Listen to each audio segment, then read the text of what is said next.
Mga paps, eto na naman tayo sa isa na namang bagong motor na siguradong pag-uusapan ng lahat, ang Modinos Z15 GT. Sariwa pa sa 2025 release, at gustong-gusto ng Modinos na tapatan mismo ang mga big names sa underbone category, gaya ng Yamaha Sniper 155 at Honda RSX. Sa unang tingin pa lang, astig na astig. May aggressive front fason na parang big bike, sharp lines, LED headlights, at sporty decals. Yung overall build, solid, compact, at pang-masculine talaga ang dating. May halong sporty at premium feel na bihira sa ganitong segment. Under the hood, may 149.5cc liquid-cooled engine with 6-speed manual transmission. Malinis ang throttle response, smooth ang shifting, at may sapat na hatik sa straight o ahon.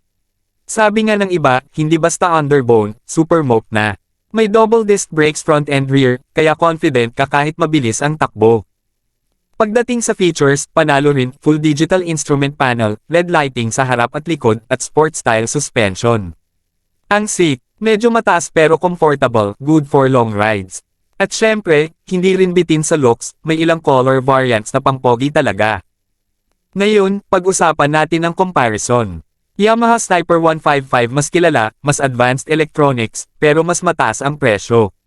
Honda RSX 150 reliable, smooth engine, pero medyo conservative ang design.